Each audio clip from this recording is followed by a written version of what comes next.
जब सब मर रहे हैं, तो किस लिए अकड़ रहे हैं आप?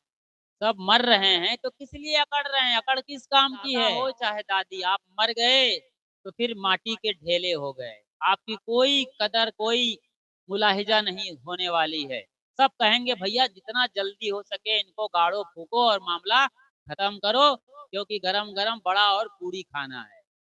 ये है दुनिया, जिनके लिए आप इतने धन जोड़ते हैं, इतनी फ़िक्र करते हैं, वो आपके मरने की देरी है और बड़ा पूड़ी हलवा खाने की बेताबी रहती है उनको।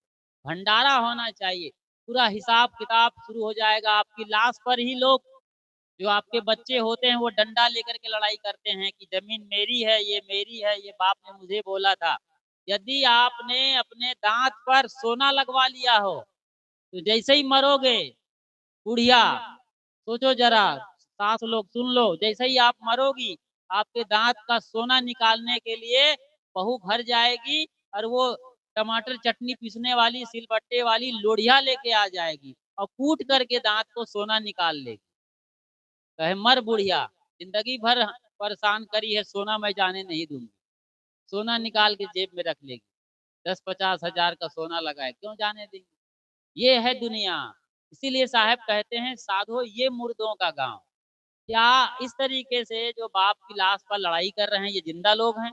लगता है ये ज़िंदा हैं। जो इस तरीके से सलूक करते हैं, बाप अभी गया नहीं कि भाई-भाई लड़ रहे हैं।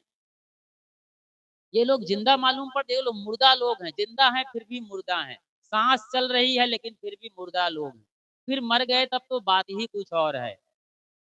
पीर मरिहै, पैगंबर मरिहै ज़िंदा जोगी। साहब अब इधर जो देखते हैं, इधर तो मुल्ला मौलवी बैठे हैं, इधर बड़े-बड़े पाड़े पुरोहित बैठे हुए हैं, हिंदू धर्म के ठेकेदार। तो कहते हैं तुम्हारे जोगी भी नहीं बचेंगे। याद रखना, गोरखनाथ क्या रहे आज? गोरखनाथ को सबसे बड़ा योगी माना जाता है। शायद कबीर साहब के पहले हुए हैं वो। इतिहास के पन्नों के मुताबिक कबीरपंथी तो उनके ज़माने का मानते हैं, आमना-सामना मानते हैं। कबीर और गोरख संवाद भी प्रस्तुत कर देते हैं कुछ लोग।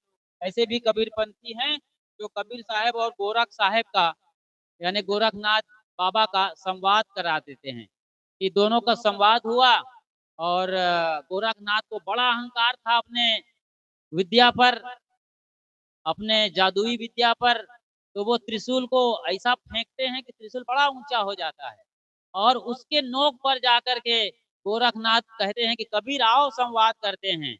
कबीर कहाँ कम रहने वाले हैं। अपने जेब से धागा निकालते हैं, वो धागा तो रखते ही थे वो। चरखा चलाते थे खटर-पटर, खटर-पटर। इधर से उधर जो दौड़ता है चूहा, क्या बोलते हैं उसको? वही गोला रखे हुए थे। फेंका उन्होंने और वो धागा का गोला ऐसे ऊपर गया कि सीधा इतना ऊपर चला गया वो धागा का गोला कि त्रिशूल के ऊपर और उसकी नोक पर जाकर कबीर साहब बैठे और कहा गोरखनाथ क्या खबर है? बोलो तबीयत कैसी चल रही है? गोरखनाथ की पूरी हवा निकल गई और इतनी जो उन्होंने विद्या हासिल करी थी योग की, वो सब धरा रह गया। वो सब धरी रह गई सारी विद्या और गोरखनाथ बौने साबित हो गए। तो यो जिंदा जोगी भी मरेगा, कोई बचा नहीं है आज के इतिहास में। शरीर मरण धर्मा है, मिट्टी, पानी, आग, हवा से बना हुआ है। तो स्वामी तुलसीदास जी की वाणी आप सब जानते हैं, क्षितिजल पावक गगन समीरा, पंच रचित यह अधम शरीरा। यह अधम शरीर भी मरण धर्मा है, अधम ही है, मर ही रहा है। तो फिर ये मुर्दों का गाँव नहीं है। सब चीज़ टूट-फूट कर बिखर रही है। सब कुछ यहाँ लगातार मर रहा है। कोई चीज़ स्थिर नहीं है। वैज्ञानिकों की नज़र से आप देखेंगे तो सारी दुनिया उड़ती हुई गुलाल के जैसे है। इसी को क्वांटम फिजिक्स कहते हैं। 10वीं-12वीं में क्वांटम फिजिक्स उसका मतलब होता है पूरा संसार इलेक्ट्रॉन और प्रोटॉन का संविवहन है। उड़ते हुए कण लगातार उड़ रहे हैं और जैसे राख उड़ा दिया, गुलाल उड़ा दिया, इसी तरीके से पूरी दुनिया दिखती है। हमारे शरीर से भी लगातार परमाणु निकल रहे हैं। इसीलिए हम लगातार बूढ़े हो रहे हैं। बच्चा कैसे बूढ़ा हो जाता है जी? बच्चा तो वही है। लेकिन 70 साल में आते-आते 10 बार बदल चुका है। 7 साल में सारे परमाणु बदल जाते हैं और 70 साल के हो गए तो 10 बार आपके परमाणु पूरे के पूरे बदल चुके। सारी हड्डी पसलियां, बाल, हाथ पैर, मतलब रेसा रेसा आपका बदल गया है। इस तरीके से ये बदलाव होते रहते हैं। इसीलिए घर जर्जर मालूम पड़ता है। उनसे परमाणु निकल रहे हैं, लगातार वो टूट फूट कर बिखर रहा है। इसलिए एक अच्छा खासा बंगला और बिल्डिंग, राजमहल खंडहर होके पड़ा हुआ है। चाहे आप सांची के स्तूप को देख लो, मांडू महल को देख लो या फिर कुतुब मीनार को देख लो दिल्ली के। आगरा के ताजमहल को भी आप 5000 साल बाद लौटेंगे तो वहां पर खंडहर नजर आएगा। वो भी टूट फूट कर लगातार बिखर रहा है। जो पराबैंगनी किरणें हैं सूर्य की, उससे उसकी दुधिया सफेदी लगातार कम हो रही है। लाल किला आपने देखा है दिल्ली का, उसे रिपेयर किया जाता है तब जाके वो सलामत खड़ा है, वरना कुछ भी ना करते तो वो कब का ढह गया होता है। आप देखते हैं 2 महीने के लिए घर को छोड़ देते हो तो पूरा शमशान घाट हो जाता है। छिपकली वहां पर अड्डा जमा लेती है, उसके मल से पूरा पूरा जमीन पट जाता है और कितनी बर्बादी और तबाही दिखती है। साधो ये मुर्दों का गांव, साधो कहते हैं, इसलिए साधो अपने आप को, संभालो, अपने आप को देखो, समझो और विचार करो। साधना करना है आपको। कोई बड़ी बात नहीं बोल रहे हैं साहब, ये कह रहे हैं कि आप अपने आप को देखो और समझो। देखना क्या है जी? जब सब मर रहे हैं तो किस लिए अकड़ रहे हैं आप? सब मर रहे हैं तो किस लिए अकड़ रहे हैं? अकड़ किस काम की है? मस्त राम मुर्दे से बोला, मुर्दा कुछ बतलाओगे? मुर्दा में से मुर्दा बोला, मर जाओ सुख पाओगे। एक मुर्दा लेटा हुआ था, मस्त राम बड़ा मस्ताना आदमी था, लेकिन आज परेशान हो गया था। मुर्दे के पास जाकर मस्तराम मुर्दे से पूछा, बड़ा परेशान था। मस्तराम आप सब हैं, जन्म से मस्ती के साथ पैदा हुए थे, कितना उछलते कूदते थे, लेकिन जैसे लगातार बड़े हो रहे हैं, हताशा, निराशा, टेंशन, डिप्रेशन आपके चेहरे पर प्रिंट होके आ रहा है। हर आदमी का बाल उखड़ रहा है, चेहरे में झुर्रियां आ रही है, तनाव दिख रहा है, बीमारियां अड्डा जमाती चली जा रही है घर के अंदर। तो हर आदमी मस्त राम है लेकिन परेशान और हताश राम हो गया है। मस्त राम मुर्दे से बोला शमशान घाट में जाकर, अरे मुर्दा कुछ बतलाओगे? मुर्दा में से मुर्दा बोला, मर जाओ सुख पाओगे। मर जाओ, उन चीजों के प्रति ज्यादा चिंता करना छोड़ दो जिनके चलते आपकी जिंदगी में तबाही और परेशानी आती है। जो टेंशन देने वाली चीजें हैं उनसे बाहर हो जाओ, सोचो ही मत उसके बारे में। हाथ जोड़ लो पति से, यदि पति पियक्कड़ है तो हाथ जोड़ लो, आरती उतार लो 2-4 बार।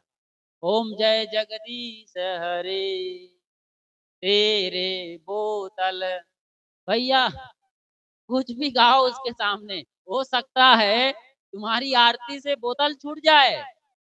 डंडा मार मार के तो देख लिया आपने, बोतल छूटता नहीं, जितना डंडा पड़ता है उतना एक डंडा ज्यादा और बोतल लेके आ जाता है। 4 डंडा पड़ा तो 5वां बोतल लेके आ जाता है, तो मजा नहीं है इसमें। तो ये गणित फेल हो रहा है। तो आरती उतार लो, प्रेम से निभा लो, हो सकता है बोतल छूट जाए। इस तरीके से आप तो अकड़ो मत, अपने को बर्बाद मत करो। कितने लोग कहते हैं गुरुजी अब तो उठा ले, बहुत हो गई जिंदगी, ये बूढ़ा बुढ़िया बोलती हैं। समझ बढ़ाना है साहब, यही कह रहे हैं, समझ बढ़ाओ, दुनिया को देखो सीखो, और वरना तो ये मरती जा रही है दुनिया। अगली जो कड़ी है उसमें साहब क्या कहते हैं वो भी देख लेते हैं। चंदा मरी है सूरज मरी है, चंदा मरी है सूरज मरी है, मरी है धरती आकाशा, और 14 भुवन की चौधरी मरी है, उन्हों की क्या आशा। वो भी नहीं बचने वाले हैं। चंदा सूरज सब मर रहे हैं, मतलब हर जगह चेंजेस हो रहा है, हर जगह परिवर्तनशीलता की धारा चल रही है। सूरज में हीलियम और हाइड्रोजन गैस लगातार जल रहे हैं, लगातार। सूरज विस्तृत हो रहा होगा, बढ़ रहा होगा, लेकिन परिवर्तन हो रहा है। यहाँ मरने का मतलब है परिवर्तन हो जाना। वैसे तो वैज्ञानिकों की माने तो बिग बैंग की थ्योरी यदि समझ में आती है, तो एक महाविस्फोट हुआ था, उससे कई टुकड़े हुए। वही आग का गोला धीरे धीरे ठंडा होकर के धरती बन गई है।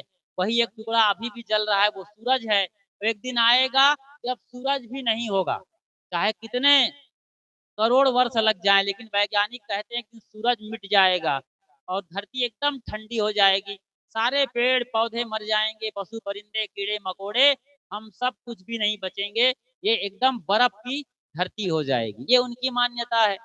तो साहब कह रहे हैं चंदा मरी है, सूरज मरी है धरती आकाशा। क्या वही धरती आज है जो आपके बचपन में थी? आकाश रोज बदलता है, देखना आप घाट पर लेट जाओ छत पर और देखो तो वहां पर दिन भर पल पल बदल रहा है, चांद सितारे सब दौड़ रहे हैं, भाग रहे हैं, बादल अपना डिजाइन बदल रहा है। धरती ये बदल रही है, धरती ऐसे ही लगती है कि ऐसी ही है, नहीं, ये लगातार बदल रही है। कहीं बड़ा प्लेट से यहाँ पर जो लगा हुआ है प्लेट्स बड़े बड़े, तो जब बदलते हैं तो भूकंप आता है, वो जब बदलते हैं तो फिर और कुछ होता है, मलबा फटता है। आपने देखा है ये उत्तराखंड में धसकने का, पहाड़ के दरकने का, गिरने का और लैंड स्लाइडिंग होने का, बड़े-बड़े जो गाड़ी बस और ट्रक हैं वो सब दब जाते हैं, ये सब होता है। ये बदलाव लगातार हो रहा है, कहीं जगह कोई खाली नहीं है, चंदा मरी है, सूरज मरी हैं धरती आकाशा, 14 भुवन के चौधरी मरी हैं। चौधरी मतलब भगवान विष्णु, हिंदुओं के लिए बात आई है। उन्हों की क्या आशा, कहाँ है भगवान विष्णु आज?